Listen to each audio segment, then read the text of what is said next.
I'm a global macro investor betting how the world's going to go. 1971, the United States had paper bills that were like checks in a checkbook. They didn't have any value. But what they would do is they'd get you gold. Because the U.S. wrote more checks than it had gold in the bank, the gold was going down. And on August 15th, 1971, I was clerking on the floor of the New York Stock Exchange. And I watched Nixon said, they're not going to get you gold. So it defaulted. And I went on the floor of the stock exchange and I said, wow, this is a crisis. And I thought it would go down on the stock market, and it went up a lot. And so I researched it, and I found that on March 5th, 1933, the exact same thing happened. Roosevelt announced that they were not going to get the gold and that they would go off that and that they would print a lot of money. And they printed a lot of money. And what I realized at that time, and saw many times since, that anything that surprised me may not have happened in my lifetime, but happened before. I studied the Great Depression. Because I did that, I was able to anticipate the 2008 financial crisis. We made a lot of money in the financial crisis because I understood what happened in the Great Depression. The creation of a lot of printing of money to pay for the debts. We needed to at the time, but it was very overdone. We actually sent out checks which were about 5 times as much as the amount that would have compensated people for their losses. Where'd they get the money from? The government borrowed the money. Who did they borrow the money from? The Federal Reserve. What they did is the Federal Reserve prints the money and they buy the debt. And that's how it works. So now everybody gets all these checks and everybody's happy because they get all these checks. But when they get all this money and then they spend it, everybody's surprised they got inflation. We've increased the amount of money by 25% or more. What has happened, the price of anything is equal to the amount of money and credit spent on it divided by the quantity of it sold. And so when you increase the amount of money and credit, buying power, spending, by a lot more than you increase the quantity, you get inflation. What happened in both of those cases is they hit 0 interest rates. So I can't lower the price of money. So what do I do? Number 2 is the amount of internal conflict that's going on in the United States. The size of the wealth gaps, the size of the political conflicts is the greatest since not only the 30 to 45 period, it's much greater than that, 1900. You have to go back to 1900 to have that conflict. We're having a form of a civil war where populism is one side in a battle with the other side that won't accept losing.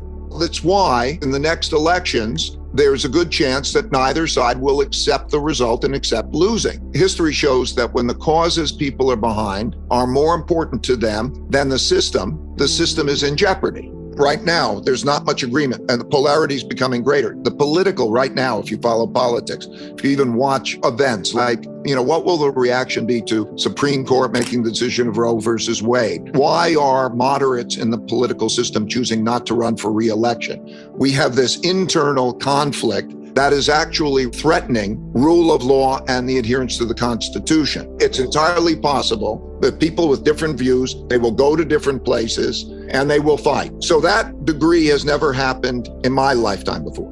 I was born in 1949. 1945 was when the New World Order began. These world orders happen because there's a conflict and then somebody wins. So that brings me to the third thing that's happening, which is the rise of a great power to be comparable, China, and with it, Russia, and they form alliances, right? There's the Allied powers and the Axis powers, 2 different sides, kind of, and then they're competing. Because what happens is when you have a new world order, the winners of the war get to set the rules. So in 1945, America won, and it was the richest country in the world. It had 80% of the world's gold, and gold was money. And it had 50% of the world's economy, and it had a monopoly on military power. And so it set the rules, and that's why the UN is in New York and the World Bank and IMF are in Washington, D.C. It set the rules. So that's changing. There are certain things that we're doing. We're spending a lot more than we're earning. We're living off the printing presses. We're letting the infrastructure go. We're giving our next generation debts. We're not educating all children well. And we have a world order battle. There is an allied and axis power kind of thing that is emerging. There's certainly a competition. There are 5 different kinds of wars. There's a trade war, there's a technology war, there is a geopolitical influence war, there's a capital war, and there could be a military war. There is a military war now in Europe with Russia, and those are the patterns of history. And there's only one way to do well, and that is to be strong in all those ways. So I'm very bipartisan. I believe the opposite of the polarity, the extremes of the left or the right. I pray for the middle and bipartisanship to find ways. I've watched the process evolve in the cycle. So what happens is you have the war, you have the new rules. Wars are sort of great equalizers, and then you come back. And then you have a period of peace and prosperity. You have peace because nobody wants to fight the dominant power, and you have more equal people, and then they have prosperity. But the way the system works is over a period of time, that creates differences in wealth. And that's fine. You provide capital, that's the capital system. People with great ideas come along and they're productive and inventive and they produce great things and so on. But as they obtain the greater wealth, they also obtain greater benefits, like they could educate their children better. And if you're poor, you don't get to educate your children better. And so the polarity increases and it becomes unfair because, we all should have like equal opportunity. And then you also build up a lot of debt. Here's the irony of it. As these cycles begin at their later stages, the rich are the ones who get into debt. Now, you would think it's exactly the opposite. It's easier to have a good living standard and save. But like the United States, when per capita income was 40 times that in China, it started to borrow from China because they have a big saving mentality. When you have a poor person who doesn't have much, they want to save. Their saving is in our currency because when they think, how do I save in world currency? I'm going to buy dollar-denominated debt and I'm going to save in it when we borrow. And that's been the case. We didn't experience what our prior generations experienced. I know my dad went through World War II. He went through depression and war. His mentality is very different in terms of, what you take for granted or how you save. And that creates a cycle. One man's debts are somebody else's assets. The world right now is holding a lot of money in debt instruments. It could be money market funds, it could be bond funds. And we were in an environment in which bonds went up for 40 years and everybody's comfortable. And there wasn't an inflation pressure. And so everybody thinks that cash is the safest place to be because they don't think about its buying power. And so what happens is, you have to satisfy both the debtors and the creditors, which is difficult to do when you've got more. Okay, you got a lot of debt. Because if you pay that debt back in real money, in hard money, so the guy gets paid back the buying power that he lent, that is going to be really bad because you won't have enough money. So the easiest tax is to tax through the printing of money. That's because nobody asked where did the money come from. The checks came in and we're all happy. And we didn't take the money away from anybody, but you lose the buying power. So as you get the inflation for that, you get the behavior change. So still, you have to make a choice. Do you want to own that stuff or not? And so what happens is when you make that choice that you don't want to own it, you sell it. And so the amount of selling is not just the deficit. The government will have a deficit of 5 or 6% of GDP. It'll have to borrow.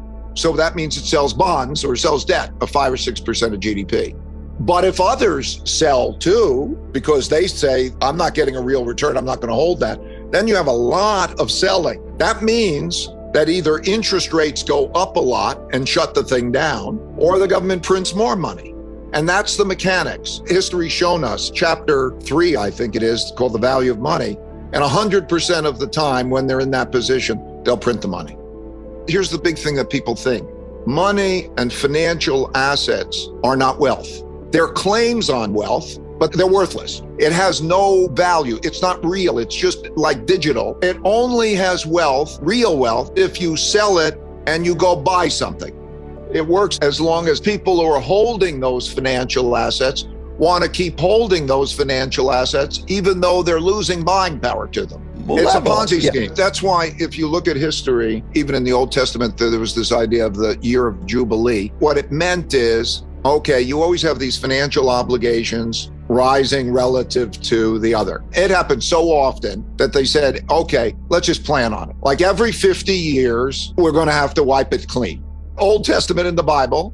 Okay. And they said, every year we're going to have to do it. And then it was a system actually where they would say, now that you know it's going to be wiped out in 50 years, you will operate as though it will wipe out in 50 years. And therefore you won't have the Ponzi scheme as much. But that is how the Ponzi scheme has always worked, right? So that's what it is. Now, you have a choice. You can hold those things, but then as they start having bad returns and you're holding them, what are you going to do? How are you going to deal with that? I want to be first out, but that's why you can be righter. You can be righter if you go through the jungle like I'm describing with people that see things that you can't see and you're open-minded, you can be righter. That's why I say that the key to success is much more in knowing how to deal with what you don't know than anything you know. There are two things. First was interconnected and therefore safer. That was the theory prior to World War II because they would marry each other. Royalty would be married and everybody's in the same family. There's no evidence either in the actions that are being taken or in history. Even members of the same family can kill each other. They can be so entwined in the same family that they gives them plenty to fight about. The second one in that dynamic is it depends on both countries. Do you have a win-win relationship or do you have a lose-lose relationship? The problems with China have a history. There was one thing under Obama, then there was a tilt and it changed to Trump. And they're now at the point where it's almost irreconcilable differences and each side is worried that the other side could kill it. In the book, I described the prisoner's dilemma. The prisoner's dilemma is, let's imagine that there are two people and the best thing you could do is cooperate, but you don't know whether the other is going to cooperate or kill you. What should you do?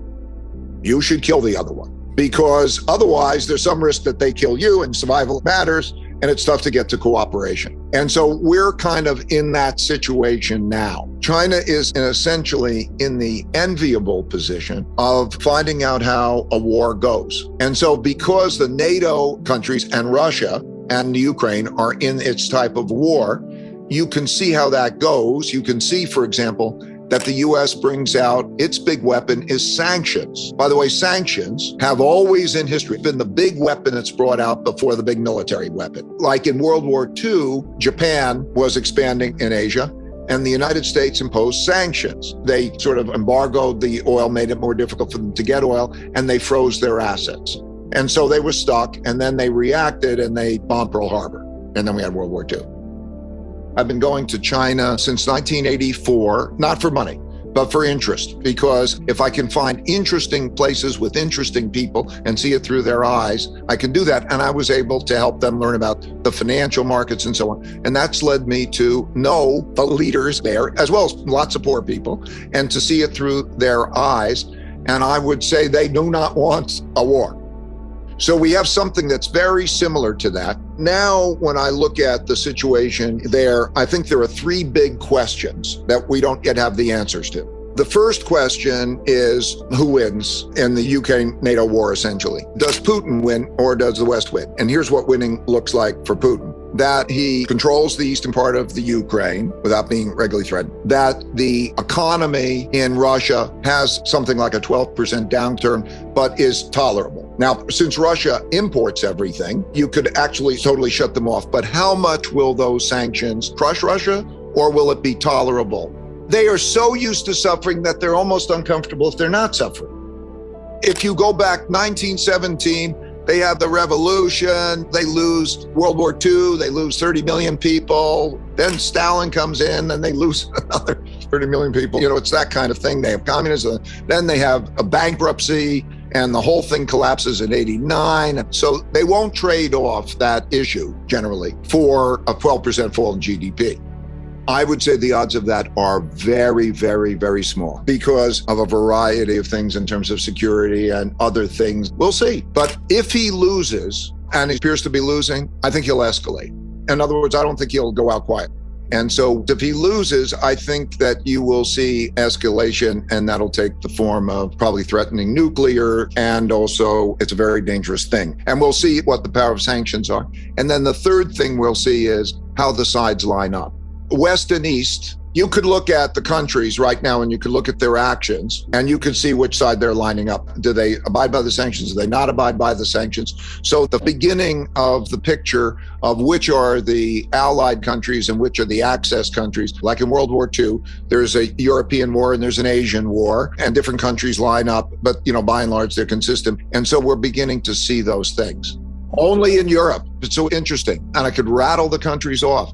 India, Brazil, Mexico, Indonesia, China, almost half the world has taken either the other side or has said, I'm not going to participate. Don't make the mistake of just looking at the European NATO countries. So anyway, China can watch that and how that works and learn a lot. The world has now changed to a whole different dynamic in which ideologies rule, fight and rule. For example, think about it this way. The person who makes decisions for Twitter will have a bigger effect on our lives and choices than the Supreme Court's decisions. In other words, I could do it this way or I could do it that way. The system we used to be in was a fairly open system in which economics would rule. If you made more money, you got more resources, and resources were allocated by that. That's much less the case now. Now ideologies are taking control. So for example, DeSantis, governor of Florida, and Disney. The ideology that you have, and that I will fight for it, and I will use all the resources I have, is the determiner. And in some extent, it almost needs to, like in some respects, what's going to get money to the kids in schools that we're talking about. But that notion that if the causes that people are behind are more important to them than the system is in jeopardy. Because that system of how do we work these things out together becomes a power thing. I don't think you're going to see either side giving up, losing. You know, we played by the game, playing cricket or something, and then we go off the field. That was amazing that we did that for so long. But I don't think that you're going to do that as much because it's a win at all cost game. And I think that you're going to have this pervasively within the United States. So you get more nationalism. You're going to have more nationalism. Why? Because I need self-sufficiency and that other country might be an enemy. And then you go within a country and you see the same thing within a country. I need to fight for what I believe. So we are now in a fight for what you believe type of environment that will determine things. And we're just not used to it, but that's what's happening. So can we be good with each other? If we could just be good with each other and not fight and be afraid of fighting, have the middle, work together and so on. Let the extremists who are fighting calm down. You know, like if I was president, I would have a bipartisan cabinet because politics now, it's like one side beats the other.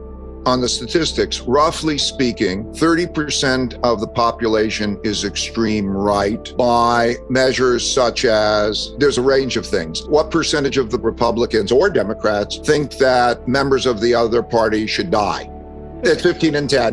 What percentage would not want their child to marry the member of the other party? What percentage of those think the election was stolen? If you start to use those numbers, roughly 30% is, by my measure, probably pretty extreme right. And because of that, that's the majority of the Republican Party has to have unified. Maybe it's 25, maybe it's 30, I don't know. But we know how the Republican Party largely is being influenced by Trump. The parties are fighting within each other, and the moderates are dropping out. Not so much they can't finance, it's because of the way politics is. It's brutal and it's lies. Yeah. You can only win if you are one of those extremes that win the primary because they're in that war. So now you hear that I agree that the majority is in the middle, but there is a dynamic here.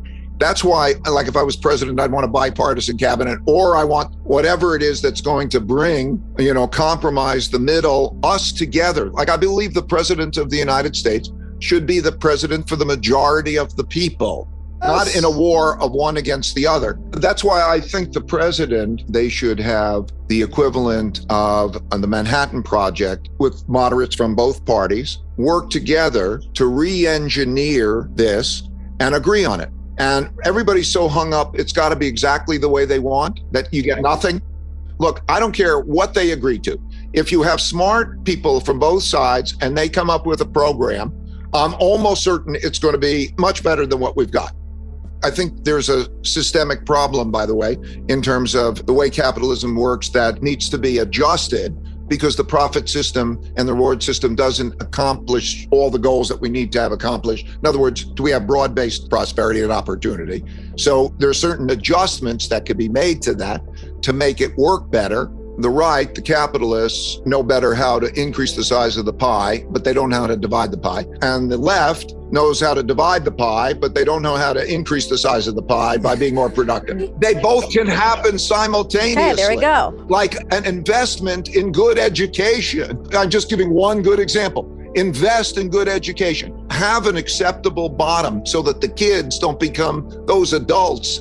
I'm in Connecticut, $600 million a year is spent on incarceration because the kids grow up in these households and the kids have a problem walking to school because they have to pass through neighborhoods where there are gangs and shootings. Why can't you have the police assure safe passage? Well, they can only afford 275 police because it either has to come out of that or the food or whatever it is. But I had two parents who cared for me, loved me. I went to a public school and I came out and there was equal opportunity. That's all you need, or at least one parent. And then if you got one parent, it's very difficult. And if you don't provide that, then you're going to have children who are going to be so disadvantaged that rather than assets, they'll become liabilities. And it's so unfair. So you can go back and you could see, I can go back and study all these empires. And it's a basic thing because you don't know where the talented person's going to come from. It can come from any part of the population. And so you get more resources of creative people that way. You get less liabilities in it. So it makes sense for the system and it's fairer and so on. But we don't do that. I have to be objective. And the only way I can do that is have objective measurements. In that book, you see the measurements. So you can look at where we are in education relative to the rest of the world, where we are in infrastructure, and you could see that change. And you could see how the United States is in relationship. So you can see those things objectively. And yes, of course, it's common sense. If you educate your people and they are more civil with each other and you provide equal opportunity, the system will work better. The capitalist system is a remarkable, fabulous system. But when it produces the big inequalities of opportunity and productivity, yes, we could make good investments and infrastructure. When this went down and they have school, the kids didn't have computers and they didn't have connectivity. That's like not having electricity. How can we have that? So what we had to do, we do it philanthropically, but it's not enough. And so there's capitalism that can increase productivity. You can increase the size of the pie and you can distribute it well. There are things you can do. Success has to do, most importantly, with how you handle what you don't know rather than what you do know. And that how you get it from other people is the most important thing, right? And how you orchestrate those people. It's not like one guy sitting there knowing it all and dictating how it should go. But it's the opposite. Everybody makes mistakes and everybody's got a lot of weaknesses. And knowing how to deal with that well, you learn more from mistakes, right? Because it produces pain and pain says don't do that again or figure out another way of doing it. And then mistakes, it's part of the process of learning. And we have weaknesses. You can't think all different which ways and you can't have enough info. That's just a reality.